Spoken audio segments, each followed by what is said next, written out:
Baik, Assalamualaikum warahmatullahi wabarakatuh. Perkenalkan, nama saya Meta Putriani, NPM 1813025007. Jadi, di sini saya akan mempresentasikan sebuah mata kuliah dari kecerdasan buatan. Saya akan mempresentasikan tentang fuzzy logic. Di sini ada beberapa subbab. Yang pertama ada fuzzy logic, yang kedua ada implementasi fuzzy logic, yang ketiga ada perbedaan kontrol tradisional dan fuzzy control, yang keempat ada fuzzy sets, dan yang terakhir ada fuzzy interference systems. Jadi dari ke-5 materi ini akan dijelaskan di dalam PPT atau video ini.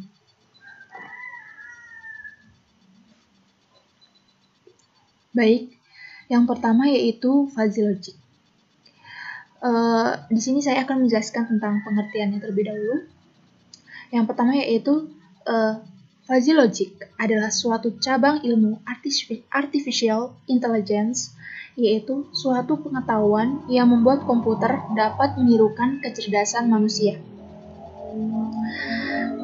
Yang kedua yaitu ada pengertiannya juga, karena di sini beberapa pengertian, yaitu fuzzy logic adalah salah satu teknologi yang paling banyak dibicarakan untuk mencapai bidang kontrol tertanam dalam beberapa tahun terakhir. Ini telah mengubah banyak pasar produk di Jepang dan Korea, dan telah mulai menarik banyak pengikut di Amerika Serikat. Pengamat industri pun memperkirakan bahwa teknologi fuzzy sedang dalam perjalanan untuk menjadi bisnis bernilai miliaran dolar. Jadi fuzzy logic ini merupakan suatu hal yang suatu bisnis yang menarik, dan itu menjadi incaran para pembisnis gitu, karena bisa menghasilkan miliaran dolar gitu. Dan ini mulai tersebar di beberapa negara besar ya, seperti Jepang, Korea, terus Amerika Serikat, seperti itu. Dan yang ketiga ada fuzzy logic memungkinkan microcontroller berbiaya rendah untuk menjalankan fungsi yang secara tradisional dilakukan oleh mesin yang bertenaga dan mahal, yang memungkinkan produk berbiaya rendah untuk menjalankan fitur-fitur canggih. Jadi fuzzy logic itu menyediakan seperti microcontroller itu berbiaya rendah, namun tenaganya itu menghasilkan yang fitur-fiturnya canggih atau mahal gitu. Jadi ini sangat recommended banget ya untuk para pembisnis gitu, dari modal yang rendah tapi bisa menghasilkan yang canggih, yang bagus, yang mahal. Next. Selanjutnya, jadi saya akan memperkenalkan fuzzy logic itu apa, artinya juga. Yang pertama ada fuzzy berarti kabur atau samar. Logika fuzzy berbeda dengan logika digital. Mengapa? Pada logika digital, itu tuh pasti menghasilkan nilai 0 atau 1. Namun, jika pada logika fuzzy, memungkinkan memiliki nilai antara 0 dan 1. Nilai-nilai 0 dan 1 tersebut yang dikatakan kabur atau samar. Jadi, beda ya teman-teman, nilai 0 atau 1 dengan nilai-nilai 0 dan antara 0 dan 1. Jadi itu sangat berbeda. Jadi hal tersebut dikatakan kabur atau samar karena tidak pasti seperti itu. Berbeda dengan logika digital yang bernilai pasti. Next. Selanjutnya yaitu ada sedikit sejarah dari terbentuknya logika fuzzy ini. Jadi logika fuzzy itu dikenalkan oleh Profesor Lotfi Azadeh pada tahun 1965. Beliau adalah seorang profesor dari Universitas California di Berkeley. Logika fuzzy sebenarnya merupakan logika yang sudah lama karena sudah dikenal sejak tahun 60-an. Sudah lama sekali ya. Jadi Profesor Lotfi Azadeh ini menerbitkan set fuzzy yang memaparkan matematika dari teori himpunan fuzzy dan dengan ekstensi logika fuzzy. Jadi gabungan gitu ya. Profesor Lotfi Azadeh ini telah mengamati bahwa logika komputer konvensional tidak dapat memanipulasi data yang merepresentasikan ide subjektif atau samar. Jadi ia menciptakan logika fuzzy itu untuk memungkinkan komputer menentukan perbedaan antara data dengan nuansa abu-abu atau yang disebut samar tadi ya, mirip dengan proses penalaran manusia. Jadi maksud dari abu-abu di sini yaitu samar atau tidak jelas seperti yang sudah dijelaskan di slide sebelumnya, bahwa logika fuzzy itu kabur atau samar, sehingga Profesor Lotfi Azadeh ini menciptakan sebuah logika fuzzy untuk memungkinkan komputer menentukan perbedaan antara data dengan nuansa abu-abu atau nilai yang tidak jelas tadi.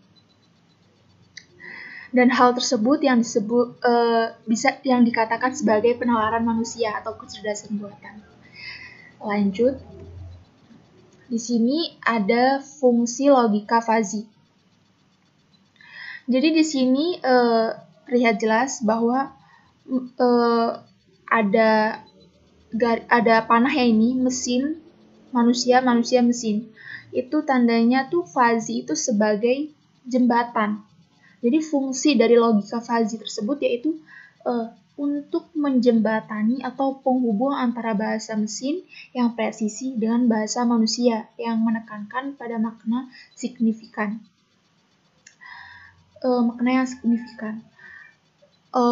Logika fuzzy itu dikembangkan berdasarkan bahasa manusia atau bahasa alami. Oleh karena itu, logika fuzzy jelas dan mudah dipahami oleh manusia. Jadi itu kan sebagai penjembatan ya antara manusia dan mesin dan manusia. Karena kan nggak mungkin kan kita antara manusia dan mesin langsung paham tanpa ada penterjemahnya ibaratnya. Jadi fuzzy itu sebagai jembatannya agar manusia memahami bahasa mesin dan mesin bisa memahami maksud manusia itu tadi dengan logika fuzzy tersebut. Next. Contoh aplikasi. Jadi saat ini banyak produk yang menerapkan prinsip logika fuzzy, seperti mesin cuci, AC, dan lainnya. Jadi untuk mesin cuci, fuzzy logic control hampir menjadi fitur standar. Pengontrol fuzzy digunakan untuk memuat berat, kain atau campuran, dan sensor kotoran, dan secara otomatis mengatur siklus pencucian untuk menggunakan terbaik dari daya, air, dan deterjen. Jadi logika fuzzy ini ibaratnya sebagai alurnya ya, sebagai fuzzy controlnya, sebagai pengaturnya yang ada di dalam mesin cuci tersebut, seperti digunakan untuk memuat beratnya itu kainnya, terus sensor kotorannya, terus secara otomatis mengatur siklus pencuciannya seperti itu. Dan contoh produknya biasanya seperti Samsung, Toshiba, National, Matsushita, dan lain-lain. Baik, selanjutnya yaitu implementasi dari fuzzy logic. Jadi di sini saya mengambil sebuah contoh pada mesin cuci otomatis ya. Jadi di sini ada suatu permasalahan, kita harus menyelesaikan permasalahan ini. Jadi permasalahannya yaitu ada sebuah baju, dan baju tersebut ada noda pakaiannya, ada kotorannya, dan di sini juga ada deterjen, sama dengan waktu atau jam. Jadi mesin cuci ini memproses sebuah perintah inputan, yaitu jenis pakaian, jenis noda, dan jumlah deterjen. Kemudian akan menghasilkan sebuah output berapa lama waktu mesin cuci tersebut berputar dan pakaian bersih. Jadi outputnya itu waktu dan atau jam, sedangkan inputnya itu tadi baju, noda pakaian, dan deterjen. Jadi lanjut aja kita lihat langsung prosesnya. Jadi di sini ada fazifikasi, yaitu ada sebuah permasalahannya.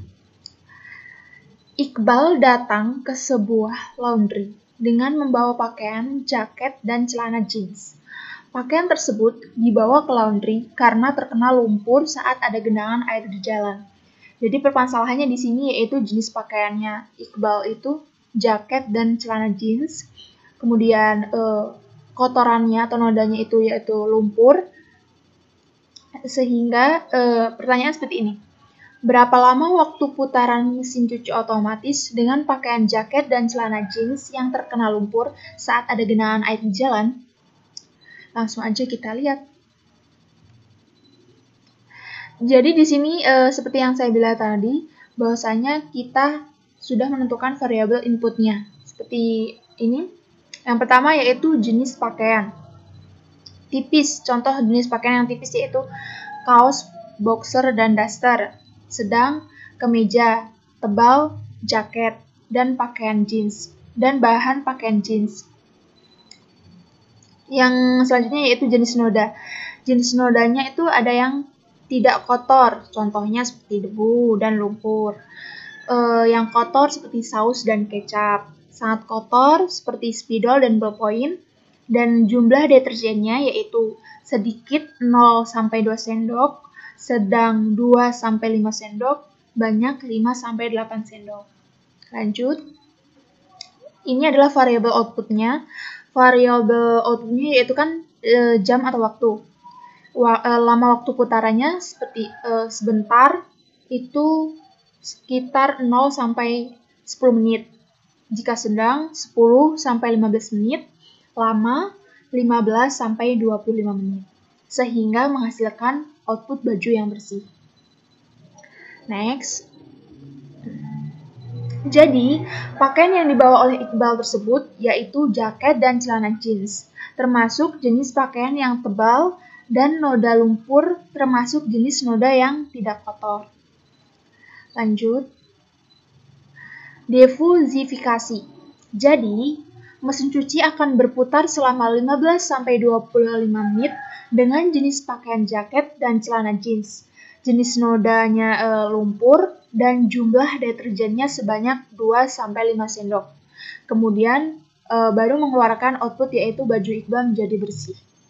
Seperti itu dalam defusifikasinya. Dan untuk inferensinya seperti ini. If jenis pakaian tebal, jenis noda tidak kotor, dan jumlah deterjen sedang, then lama waktu putaran adalah lama dan baju menjadi bersih. Lanjut. Kemudian di sini ada perbedaan kontrol tradisional dan fuzzy control. Jadi yang pertama yaitu ada kontrol tradisional. True 1, false 0. Yang dimaksud di sini yaitu fuzzy control true 0,7, false 0,3. Jadi, pada kontrol tradisional itu lebih akurat di dalam melakukan perhitungan. Ketika kontrol tradisional bicara true and false, itu direpresentasikan dalam nilai 1 dan 0. Sedangkan fuzzy control bisa memberikan nilai yang lebih akurat untuk true and ataupun false-nya. Biasanya nilainya antara 0 dan 1. Seperti yang sudah saya bicarakan tadi di slide pertama, bahwasanya fuzzy control itu nilainya antara 0 dan 1. Sedangkan yang kontrol tradisional atau tradisional itu nilainya ada di dalam 1 dan 0. Seperti itu. Lanjut. Di sini ada solving proses pada fuzzy control. Jadi penyelesaian masalah pada fuzzy control sebenarnya hanya sederhana. Ada 3 tahapan inti, yaitu fuzzification, core engine, dan defusification. Hal yang harus diingat yaitu input dan output dari proses fuzzifikasi, yaitu nilai precis atau nilai-nilai mutlak. Lanjut. Di sini juga ada langkah-langkah dalam sistem fuzzy control. Yang pertama yaitu proses inferensi fuzzy. Yang kedua ada fazifikasi atau masukan menjadi nilai kebenaran. Yang ketiga ada evaluasi aturan atau menghitung nilai kebenaran keluarannya. Dan yang keempat ada defusifikasi, yaitu transfer nilai kebenaran menjadi keluaran. Dan yang kelima ada himpunan fuzzy. Himpunan fuzzy yaitu berisi negatif, nol, dan positif. Next. Jadi di sini ada tabel pencarian. Dalam kasus yang paling sederhana, pengontrol mengambil isyaratnya dari tabel pencarian yang memberitahu keluaran apa yang akan dihasilkan untuk setiap masukan atau kombinasi masukan. Sampel. Pada sampel, tabel mungkin memberitahu pengontrol jika suhu 85, maka tingkatkan kecepatan kipas tungku hingga 300 rpm. Itu. Lanjut, kekurangan. Masalah dengan pendekatan tabular adalah tabel bisa menjadi sangat panjang, terutama dalam situasi di mana ada banyak input atau output. Dan itu pada gilirannya mungkin membutuhkan lebih banyak memori daripada yang dapat ditangani oleh pengontrol, atau lebih dari hemat biaya. Dan mekanisme kontrol tabular juga dapat memberikan respons yang bergelombang dan tidak rata, karena pengontrol melompat dari satu nilai berbasis tabel ke nilai berikutnya. Lanjut. Kelemahan dari pendekatan pemodelan matematika. Di sini dapat kita lihat yaitu mungkin sulit atau tidak mungkin untuk mendapat model matematika yang bisa diterapkan di tempat pertama. Membuat metode tabel dan berbasis rumus tidak praktis. Yang kedua yaitu meskipun seorang insinyur otomotif mungkin memahami hubungan umum antara katakanlah waktu pengapian, aliran udara, campuran bahan bakar, dan RPM sin. Itu perhitungannya pasti mendasari interaksi tersebut mungkin sama sekali tidak jelas. Yang dimaksud yaitu seorang insinyur otomotif itu mungkin memahami hubungan umum yang bisa dikatakan seperti waktu pengapiannya, terus aliran udaranya, terus campuran bahan bakarnya. Lanjut. Di sini ada pertanyaan, mengapa menggunakan fuzzy logic? Jadi di sini ada beberapa alasan ya, mengapa kita menggunakan fuzzy logic. Yang pertama yaitu fuzzy logic mengatasi kerugian dari kontrol berbasis tabel dan berbasis formula. Fuzzy logic tidak memiliki kebutuhan memori yang berat. Untuk tabel lookup itu tidak ada permintaan yang berat dari solusi berbasis formula. Dan yang ketiga yaitu fuzzy logic dapat membuat pengembangan dan implementasi menjadi lebih sederhana. Dan yang keempat, tidak perlu model matematika yang rumit, hanya pemahaman praktis tentang perilaku sistem secara keseluruhan. Dan yang kelima yaitu mekanisme fuzzy logic dapat menghasilkan akurasi yang lebih tinggi dan kontrol yang lebih halus juga. Di sini ada teori fuzzy set. Yang pertama yaitu fuzzy logic berbeda dari logika ortodoks karena fuzzy logic bersifat multinilai. Yang kedua, ada fuzzy logic berurusan dengan derajat kebenaran dan derajat keanggotaan. Yang ketiga, ada fuzzy logic berbeda dari logika ortodoks karena fuzzy logic bersifat multinilai. Dan yang keempat, ada fuzzy logic berurusan dengan derajat kebenaran dan derajat keanggotaan. Next, di sini ada sistem fuzzy yang menyatakan bahwa tinggi seseorang sebagian dapat dikatakan sedang dan sebagian lagi bisa dikatakan tinggi. Di sini ada tabel Boolean representation dan fuzzy representation. Jadi di sini perbedaannya terlihat ya dari bentuk tabelnya dan juga warnanya sama, cuma bentuknya yang berbeda. Jadi untuk fuzzy representation ini seperti lancip seperti itu, dan pada boolean itu terlihat lurus, jelas. Next. Dengan kata lain, fuzzy logic mengenali tidak hanya alternatif yang jelas atau hitam putih atau yang bisa disebut dengan samar atau kabur tadi, abu-abu ya, tetapi juga gradasi tak hingga di antaranya. Jadi fuzzy logic itu memang benar dikatakan dia itu kabur atau tidak, atau kabur atau buram atau juga abu-abu, karena dia memiliki tidak hanya memiliki alternatif yang jelas, tapi juga gradasi tak hingga di antaranya. Dan penalaran fuzzy itu menghilangkan ketidakjelasan dengan menetapkan angka-angka tertentu ke gradasi tersebut. Nilai numerik ini kemudian digunakan untuk mendapatkan solusi yang tepat untuk masalah. Jadi ini penjelasan dari tabel yang sebelumnya. Next. Di sini kita menggunakan set fuzzy berikut untuk menjelaskan operator fuzzy yang berbeda ya, mengikuti tabel di bawah ini. Contoh, yang pertama ada fuzzy set A seperti tabel yang sebelah kiri ini, dan yang kedua ada fuzzy set B.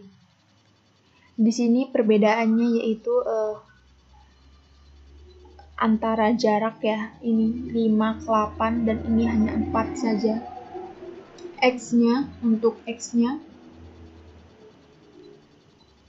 Next. Di sini kita mungkin mulai merancang sistem fuzzy dengan membagi dua variabel, masukan sudut kutub dan kecepatan sudut menjadi set keanggotaan. Jadi antara sudut kutub dan kecepatan sudut itu menjadi satu set, satu keanggotaan. Sudut dapat digambarkan sebagai yang pertama ada miring ke kiri atau N, dan yang kedua ada vertikal atau 0, dan yang ketiga ada miring ke kanan atau P, bisa disebut dengan P. Next. Di sini juga ada sama gambar seperti yang tadi, mungkin ada perbedaan sedikit. Di sini menjelaskan tentang kecepatan sudut dapat digambarkan sebagai yang pertama yaitu jatuh ke kiri atau bisa disebut dengan N. Yang kedua tetap atau still ya, itu 0, dan yang tiga jatuh ke kanan bisa disebut dengan P. Next. Yang terakhir di sini ada fuzzy inference systems. Penjelasan untuk fuzzy inference system ini yaitu merupakan sebuah proses yang merumuskan pemetaan dari input yang diberikan ke output dengan menggunakan logika fuzzy. Pemetaan kemudian memberikan dasar dari mana keputusan dapat dibuat atau pola yang dapat dilihat. Proses inferensi fuzzy melibatkan semua bagian yang dijelaskan di bagian sebelumnya. Seperti fungsi keanggotaan, terus operasi logis, dan aturan if then. Ini sudah dijelaskan di slide sebelumnya ya. Next. Untuk menghitung keluaran dari FIS atau Fuzzy Inference System, ini dengan memasukkannya seseorang harus melalui 6 langkah. Yang pertama yaitu menentukan sekumpulan aturan fuzzy. Yang kedua yaitu fuzzifikasi input dengan menggunakan fungsi keanggotaan input. Yang ketiga yaitu menggabungkan input fuzzifikasi sesuai dengan aturan fuzzy untuk membentuk kekuatan aturan. Dan yang keempat ada menemukan konsekuensi aturan dengan menggabungkan kekuatan aturan dan fungsi keanggotaan keluaran jika merupakan FIS Mamdani atau Fuzzy Inference System oleh Mamdani. Terus yang kelima yaitu menggabungkan konsekuensi untuk mendapatkan distribusi keluaran. Dan yang keenam, mendefusifikasi distribusi keluaran atau langkah ini hanya berlaku jika diperlukan keluaran atau kelas yang tajam. Next. Di sini ada contoh Mamdani Inference System ya. Dan di sini aturan fuzzy adalah kumpulan pernyataan linguistik yang menjelaskan bagaimana Fuzzy Inference System harus membuat keputusan terkait pengklasifikasian input atau pengendalian output. Seperti ini gambarnya. If, then. Next. Di sini juga ada tabel dari, bukan tabel, seperti gambar grafik ya, dari Mamdani Fuzzy Inference System. Ini menurut versinya Mamdani ya. Jadi yang pertama itu ada fuzzy inputs, kemudian apply fuzzy operation, dan 3 apply implication method. Dan di bawah itu dari apply implication method kemudian ke apply aggregation method atau maksimum. Next. Di sini ada alur dari fuzzy inference. Bisa kita lihat yaitu input 1, input 2, dan outputnya. Jika kita baca di sini agak terlihat buram ya. Jadi dari gambar ini tuh aliran berlanjut ke atas dari input 1 itu, kemudian masuk di kiri bawah, lalu ke setiap baris aturan, lalu ke bawah keluaran aturan untuk menyelesaikan di kanan bawah atau outputnya.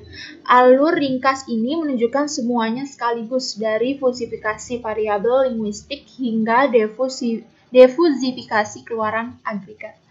Jadi di situ terlihat if input 1 and input 2 then output ya.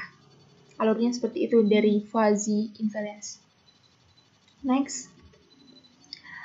Oke, jadi sekian penjelasan dari saya tentang fuzzy logic. Mohon maaf apabila ada salah kata maupun salah dari penulisannya. Sekian, terima kasih. Wassalamualaikum warahmatullahi wabarakatuh.